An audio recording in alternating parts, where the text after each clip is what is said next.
Lady Michelle Obama with a fiery, heartfelt, and personal call to action as she greets her husband, former President Barack Obama, to the stage. This speech was personal.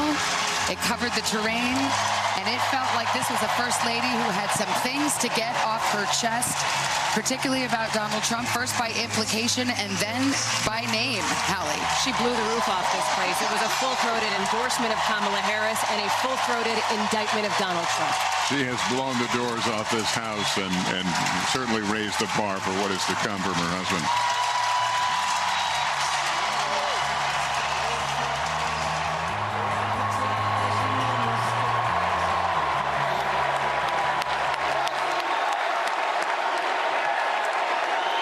Thank you, thank you. Thank you, everybody. Thank you.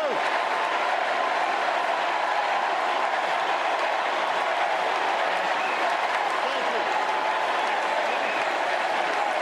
All right. That's enough. Thank you, thank you. Chicago! It's good to be home. It is good to be home. I don't know about you, but I'm feeling fired up.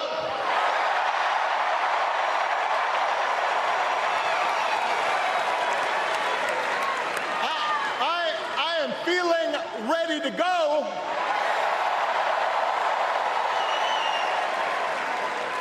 Even if I am the only person stupid enough to speak after Michelle Obama.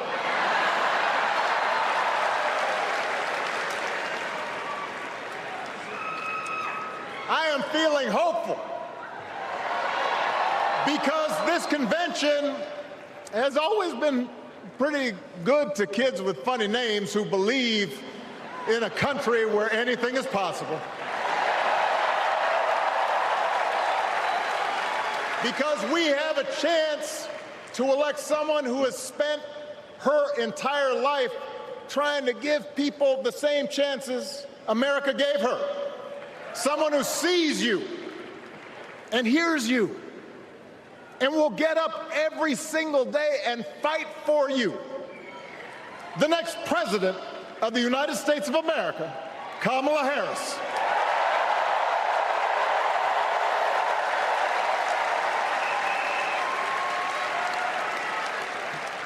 It's been 16 years since I had the honor of accepting this party's nomination for president. And I know that's hard to believe because I have not aged a bit. But it's true. And looking back, I can say without question that my first big decision as your nominee turned out to be one of my best. And that was asking Joe Biden to serve by my side as vice president.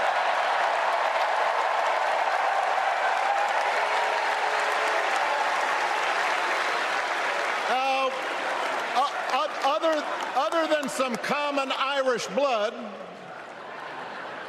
Joe and I come from different backgrounds, but we became brothers.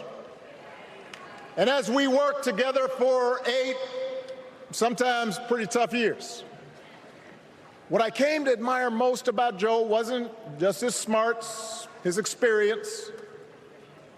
It was his empathy and his decency and his hard-earned resilience, his unshakable belief that everyone in this country deserves a fair shot.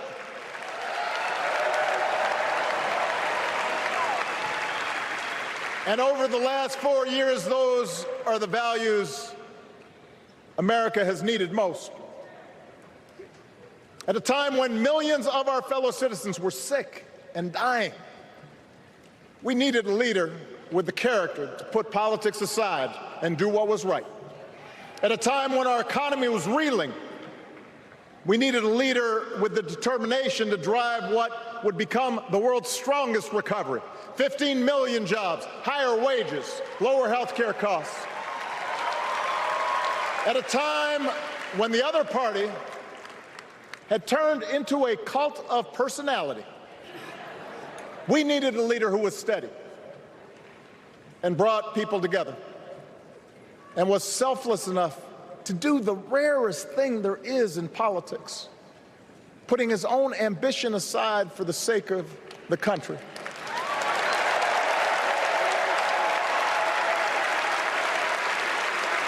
History will remember Joe Biden as an outstanding president who defended democracy at a moment of great danger. And I am proud to call him my president, but I am even prouder to call him my friend.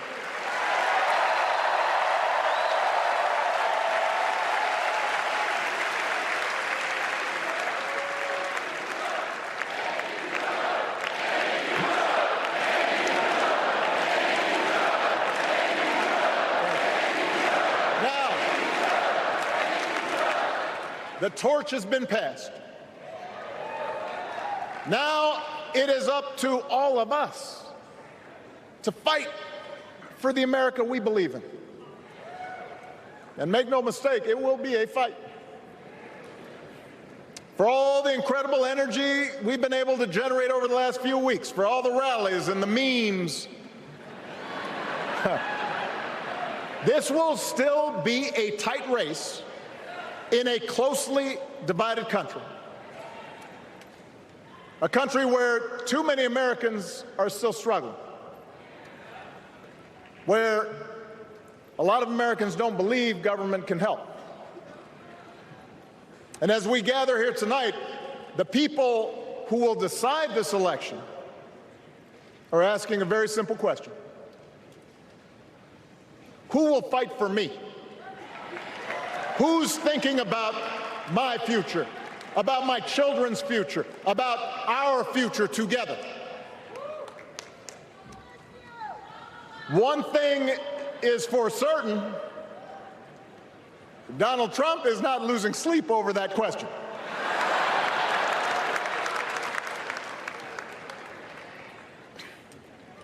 Here's a 78-year-old billionaire who has not stopped whining about his problems since he rode down his golden escalator 9 years ago. It has been a constant stream of gripes and grievances that's actually been getting worse now that he's afraid of losing to Kamala. There's the childish nicknames, the crazy conspiracy theories, this weird obsession with crowd sizes.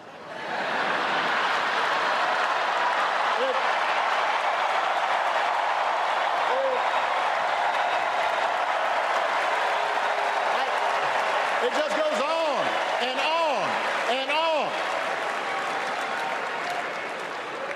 The other day I heard someone compare Trump to the neighbor who keeps running his leaf blower outside your window every minute of every day.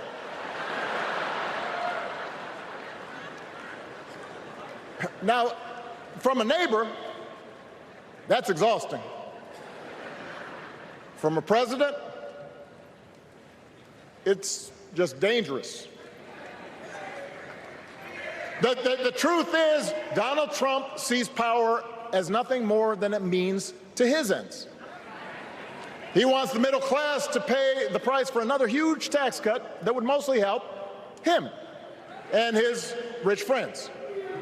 He killed a bipartisan immigration deal written in part by one of the most conservative Republicans in Congress that would have helped secure our southern border because he thought trying to actually solve the problem would hurt his campaign. He doesn't. Do not boo.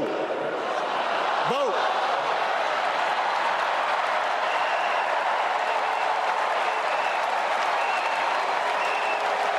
He doesn't seem to care if more women lose their reproductive freedom since it won't affect his life. And most of all, Donald Trump wants us to think that this country is hopelessly divided between us and them, between the real Americans, who of course support him, and the outsiders who don't. And he wants you to think that you'll be richer and safer if you will just give him the power to put those other people back in their place. It is one of the oldest tricks in politics from a guy whose act has, let's face it, gotten pretty stale.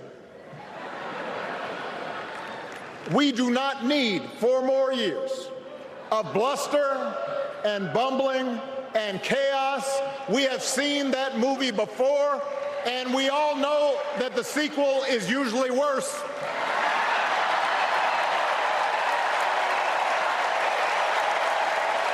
America's ready for a new chapter. America's ready for a better story. We are ready for a President Kamala Harris.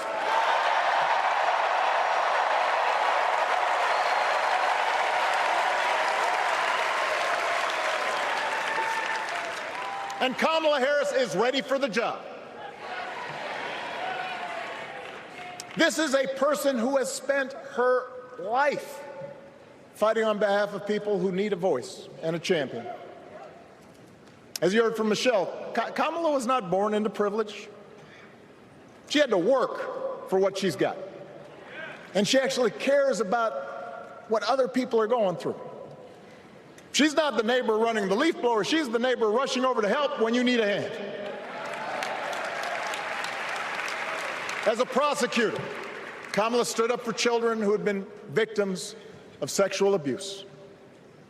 As an attorney general of the most populous state in the country, she fought big banks and for-profit colleges, securing billions of dollars for the people they had scammed. After the home mortgage crisis, she pushed me and my administration hard to make sure homeowners got a fair settlement. Didn't matter that I was a Democrat. Didn't matter that she had knocked on doors for my campaign in Iowa. She was going to fight to get as much relief as possible for the families who deserved it.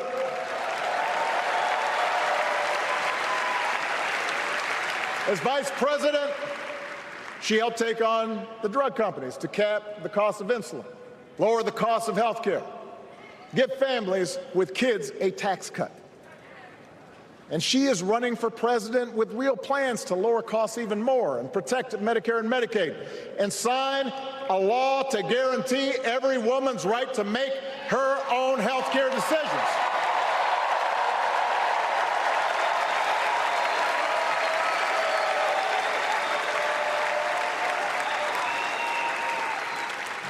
In other words, Kamala Harris won't be focused on her problems.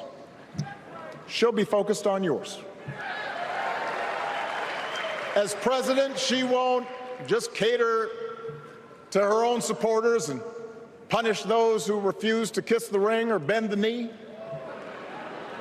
She'll work on behalf of every American.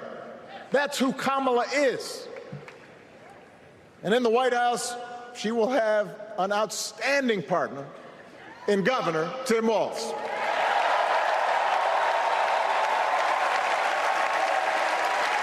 Let me tell you something. Let me tell you something. I love this guy.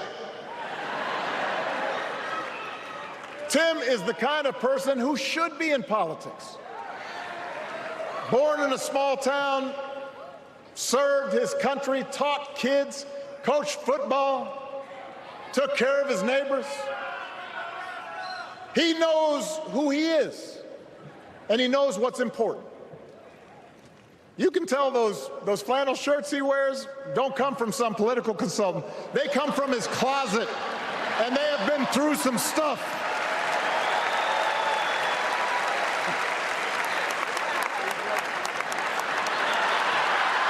They have been through some stuff. That's right.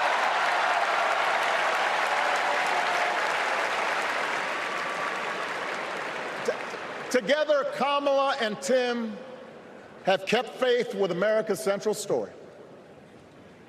A story that says we are all created equal.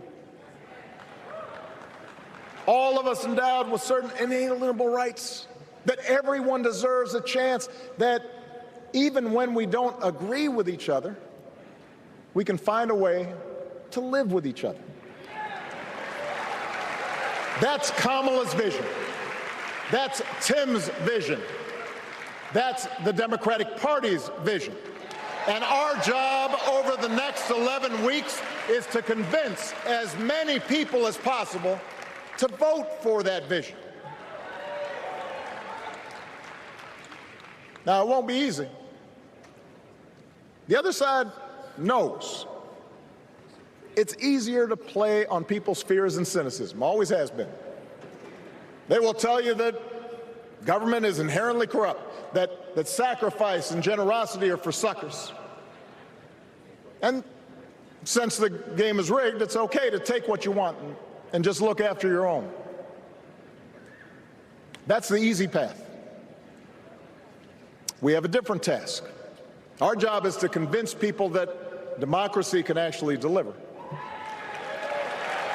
And in doing that, we can't just point to what we've already accomplished. We can't just rely on the ideas of the past. We need to chart a new way forward to meet the challenges of today. And Kamala understands this. She knows, for example, that if we want to make it easier for more young people to buy a home, we need to build more units and clear away some of the outdated laws and regulations that made it harder to build homes for working people in this country. That is a priority, and she's put out a bold new plan to do just that.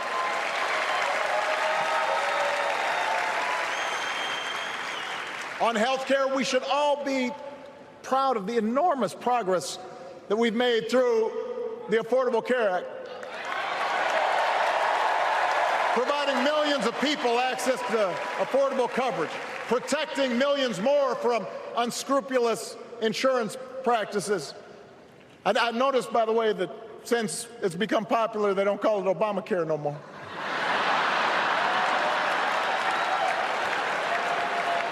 But Kamala knows we can't stop there, which is why she'll keep working to limit out-of-pocket costs. Kamala knows that if we want to help people get ahead, we need to put a college degree within reach of more Americans. But she also knows college shouldn't be the only ticket to the middle class. We need to follow the lead of governors like Tim Walz, who said, if you've got the skills and the drive, you shouldn't need a degree to work for state government. And in this new economy, we need a president who actually cares about the millions of people all across this country who wake up every single day to do the essential, often thankless work, to care for our sick, to clean our streets, to deliver our packages. We need a president who will stand up for their right to bargain for better wages and working conditions. And Kamala will be that president.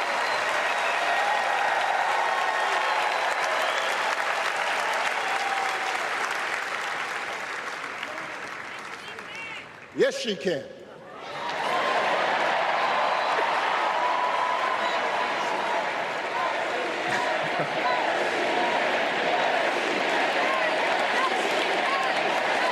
Yes, she can.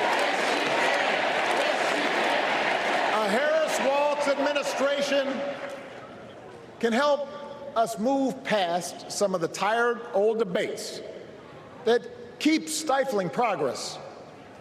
Because at their core, Kamala and Tim understand that when everybody gets a fair shot, we are all better off. They understand that when every child gets a good education, the whole economy gets stronger. When women are paid the same as men for doing the same job, all families benefit.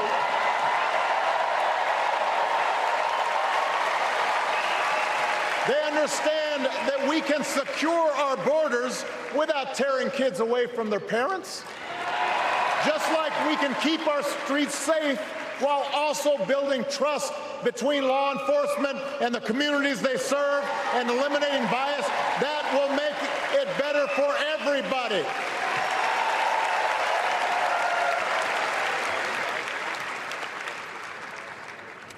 Donald Trump and his well-heeled donors, they don't see the world that way. For them, one group's gains is necessarily another group's loss.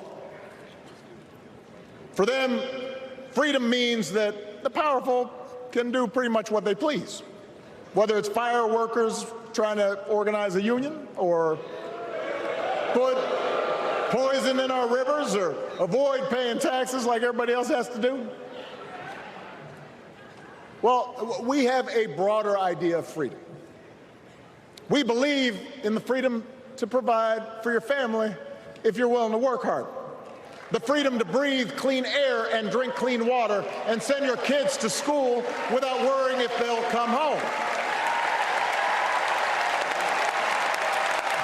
We believe that true freedom gives each of us the right to make decisions about our own life, how we worship, what our family looks like, how many kids we have, who we marry.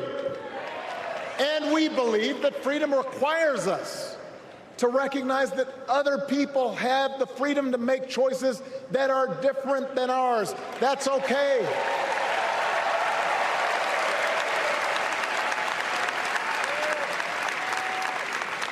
That's the America Kamala Harris and Tim Walz believe in. An America where we, the people, includes everyone.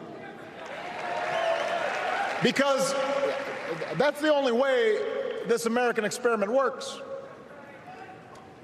And despite what our politics might suggest, I think most Americans understand that. Democracy isn't just a bunch of abstract principles and dusty laws in some book somewhere. It's the values we live by. It's the way we treat each other, including those who don't look like us, or pray like us, or see the world exactly like we do.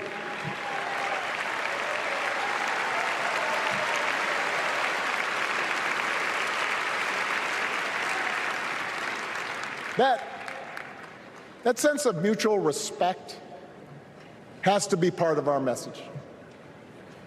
Our politics have become so polarized these days that all of us across the political spectrum seem so quick to assume the worst in others unless they agree with us on every single issue. We start thinking that the only way to win is to scold and shame and out-yell the other side. And after a while, regular folks just tune out, or they don't bother to vote. Now, that approach may work for the politicians who just want attention and thrive on division, but it won't work for us. To make progress on the things we care about, the things that really affect people's lives, we need to remember that we've all got our blind spots and contradictions and prejudices, and that if we want to win over those who aren't yet ready to support our candidates, we need to listen to their concerns and maybe learn something in the process. After all, if a parent or grandparent occasionally says something that makes us cringe, we don't automatically assume they're bad people. We recognize that the world is moving fast, that they need time and maybe a little encouragement to catch up. Our fellow citizens deserve the same grace we hope they'll extend to us.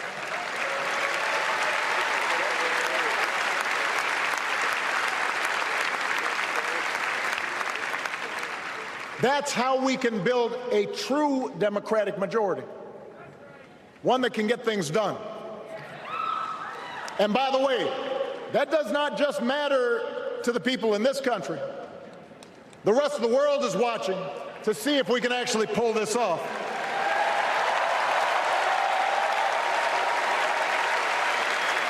No nation,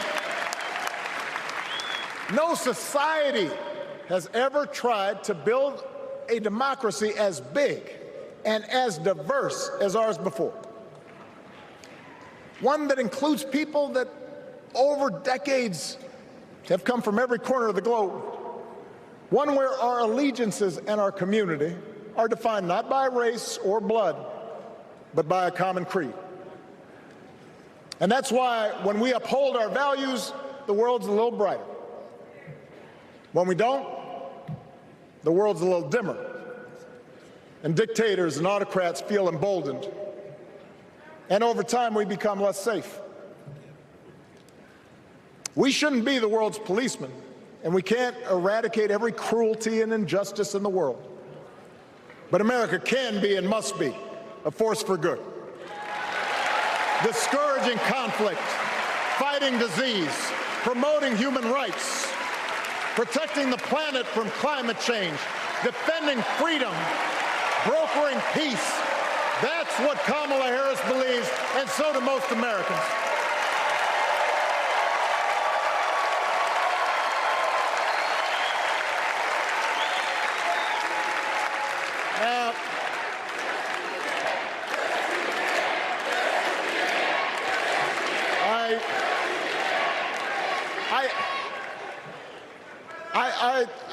I know these ideas can feel pretty naive right now.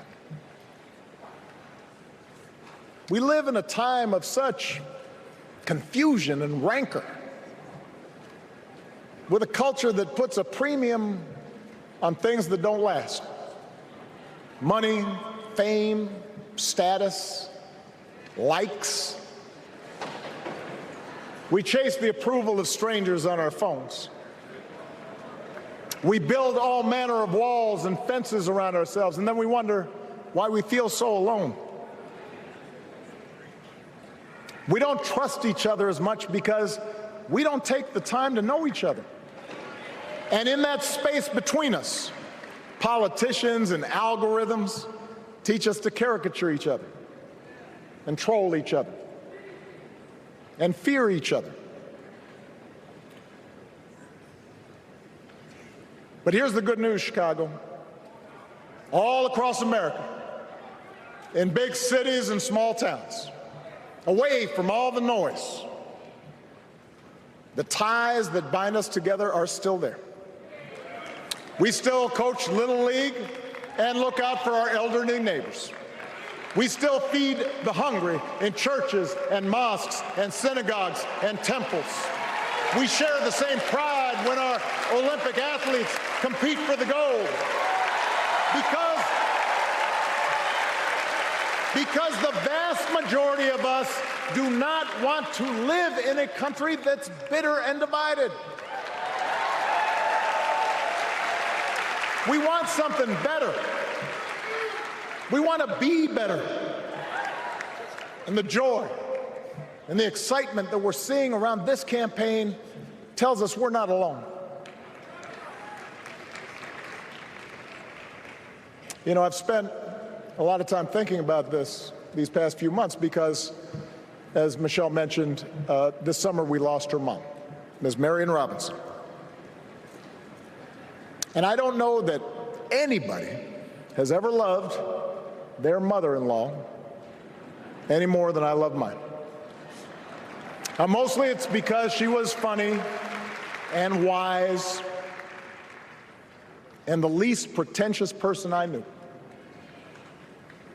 That, and she always defended me with Michelle when I messed up. I'd hide behind her.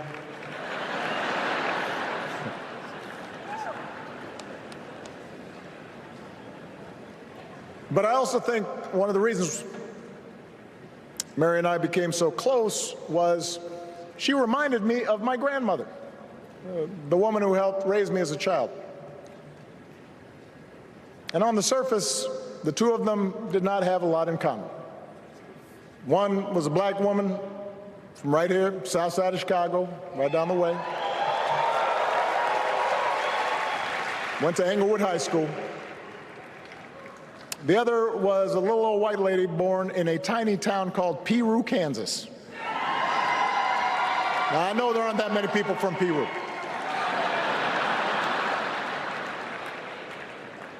And yet they shared a basic outlook on life. They were strong, smart, resourceful women, full of common sense, who, regardless of the barriers they encountered, and women growing up in the 40s and 50s and 60s, they encountered barriers. They still went about their business without fuss or complaint and provided an unshakable foundation of love for their children and their grandchildren. In that sense, they both represented an entire generation of working people who, through war and depression, discrimination and limited opportunity, helped build this country. A lot of them toiled every day at jobs that were often too small for them and didn't pay a lot. They willingly went without just to keep a roof over their families' heads, just to give their children something better. But they knew what was true. They knew what mattered. Things like honesty and integrity, kindness and hard work. They weren't impressed with braggarts or bullies. They didn't think putting other people down lifted you up or made you strong. They didn't spend a lot of time obsessing about what they didn't have. Instead, they appreciated what they did. They found pleasure in simple things. A card game with friends, a good meal, and laughter around the kitchen table. Helping others. And most of all, seeing their children do things and go places that they would have never imagined for themselves.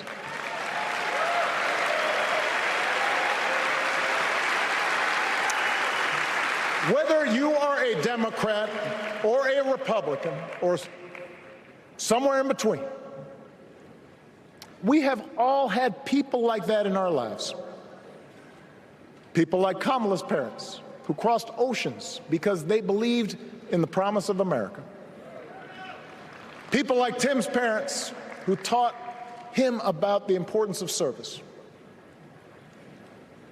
Good, hard-working people who weren't famous or powerful, but who managed in countless ways to leave this country just a little bit better than they found it. As much as any policy or program, I believe that's what we yearn for. A return to an America where we work together and look out for each other. A restoration of what Lincoln called, on the eve of Civil War, our bonds of affection. An America that taps what he called the better angels of our nature. That is what this election is about. And I believe that's why, if we each do our part over the next 77 days, if we knock on doors, if we make phone calls, if we talk to our friends, if we listen to our neighbors,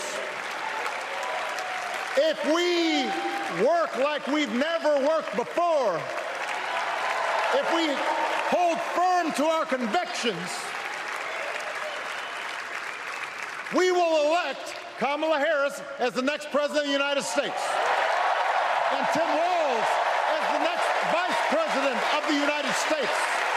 We will elect leaders up and down the ballot who will fight for the hopeful, forward-looking America we all believe in, and together we too will build a country that is more secure and more just, more equal and more free. So let's get to work. God bless you. And God bless the United States of America.